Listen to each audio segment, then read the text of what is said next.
Everybody, it's Daryl Stinson here. Listen, I wanted to come on here and talk to you about communicating to a hypersensitive culture. Yesterday, or maybe it was the day before, actually, I released a social media post where I talked about some very sensitive issues. I talked about religion. I talked about sexual orientation. I talked about toxic masculinity. I talked about the LGBTQ plus community. I talked about racial issues, mental health issues, mental illness, the environment, the animals, the planet. I talked about a lot of things where people stand oftentimes on opposing views. And because I talked about it in a way that wasn't the the most carefully crafted message, I think it might have did more harm than it did good, to be honest with you. And I'm still in reflection process of that. And one of the reactions that I had to that post was I really felt like frustrated by the culture that we live in. And I'm a communicator. I've done TEDx talks. I've have a good track record on most of the places that I speak. I know how to communicate in different environments. And part of the reason why I did the post is I told people sometimes I smile to hide the pain that I feel on the inside. And where that was coming from is I was getting to this place where I was really facing a lot of personal mental health challenges myself because I speak in different environments. I'll speak in environments where faith is allowed to be talked about, in environments where it's not allowed to be talked about. I speak in environments where you can say certain things about LGBTQ plus community and not damaging things, not harmful things, not something that would demean that community, but just something that is maybe not always a commonly held belief within the community. Okay. And I say that knowing that, like, we cannot, stereotype every, group or makeup, right? We just can't do that because there's people who think that I act a certain way because I'm a minority and I'm not at all like the majority of what they think that about their stereotype. So let me get back on track. So, um, I speak in those environments. I talk in business communities where they have a certain language that's not the same as some entrepreneurs who believe in consciousness and the power of the universe and things like that. And so in all of these different environments that I have the opportunity to speak into, what's happening is that people are coming up after these speeches because they hear my personal story and they are becoming vulnerable about some of the mental health challenges they're facing. They're talking about how they're struggling with depression and anxiety and suicidal ideation and drugs and alcohol or anger or even in some cases violence, or that they're getting ready to leave their relationship or leave their company because they're facing these issues and they don't feel like they're accepted. They don't feel like they can really speak up and talk about it. If I talk about my faith, I might lose my job. If I talk about some of the beliefs I have, I might get kicked out of my church. If I talked about some of the struggles that I'm experiencing, I might not be accepted. I might not be loved. And so because they are going through that struggle, because they are suffering in silence, it's what's causing the depression, the anxiety, the suicide. So part of what my intent was behind releasing that post was to let people know that, hey, I'm struggling too. Like, we need to come together. We need to talk about this. And I feel like we're slowing down the progress we can make in our world by being such a hypersensitive culture. Like, what would happen if Daryl Stinson didn't have to travel to each of these individual pockets just to have a conversation about the larger picture of life?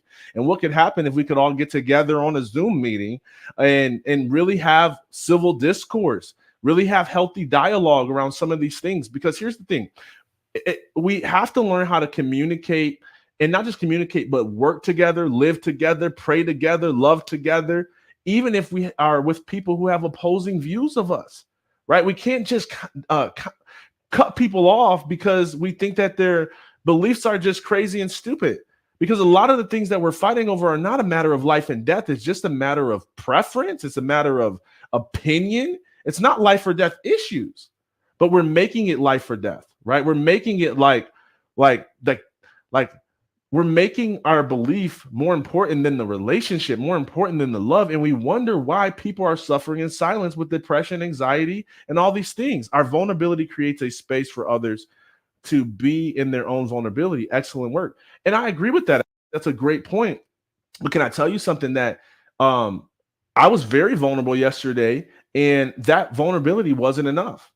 And I've been telling people that I talk about vulnerability as power. One of my most commonly repeated quotes is that vulnerability is like a Batman signal for love.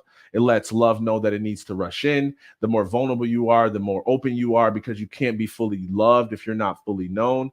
Like, I talk about these things on stages, but the problem with vulnerability without masterfully crafted communication is that it can unnecessarily hurt people in a hypersensitive culture. Okay. So part of what we need to do is we have to be careful with our language. And so I pulled the post down, not because I was afraid of the vulnerability, but because I had to grow in the ability to communicate it because of how hypersensitive our culture was. And so part of me is like, okay, I need to become a better communicator. I need to recognize that there's trigger words for people, and I need to learn how to really navigate that space, because I believe that what I have to say matters, and that my message is worth crafting carefully enough to be able to reach those and connect with those and love those who have opposing beliefs than I do. Because we may disagree about politics, we may disagree about sexual orientation, we may disagree about faith, but if we can agree about life, if we can agree about love, if we can agree about unity, if we can agree about nonviolence, if we can agree about the environment, I believe we have far more in common than we do apart. But the problem is that social media doesn't always give us the opportunity to have quality discussions, and nobody wants to have it. I cannot put this in a reel. I can't put this in a 15-second snippet or a 10-second story. I can't do that. Okay, at least it's just not a conversation that can happen in a bite-sized chunk. And so we have to be willing to really look into people's stories, their track records, have meaningful conversations, reach out. And I'm so thankful to everyone who reached out to me and had some great dialogue. I grew, they grew in that process. And to me, this is how we evolve together. This is how we eliminate some of these statistics that are killing people and leaving them stuck in suffering and silence, is we start to have these conversations. Okay. And so I just wanted to let you know, like, if you are suffering in silence and you're struggling because you feel like you have a message to share or an opinion that you know it would be important for you to vocalize, but maybe you can't because the culture is hypersensitive, spend some time carefully crafting your message. Right. Spend some time being bold and be open to the feedback that's going to come with that. You know, part of me is like regrets that I made the post, and then part of me is so grateful that I expressed, because one of the things that did is it got it off my chest, and it opened up some very necessary dialogue that I needed and didn't know how to access outside of that post. And so that's why I'm so grateful for the people who reached out and then just go, oh, what, this guy's crazy, or this guy's idiot, or this guy's rude, or this guy feels a certain way. Oh man, we can't do business with him anymore. We can't invite him into our circles anymore. But rather like, hey, what's going on? What did you mean by that? Here's how I took that. Here's what that means to me.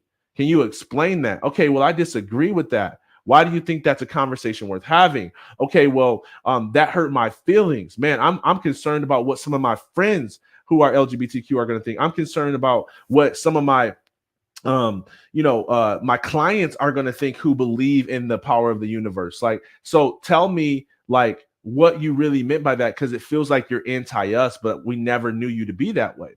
And what that enabled us both to do is to find the right communication path to put us on the right life path.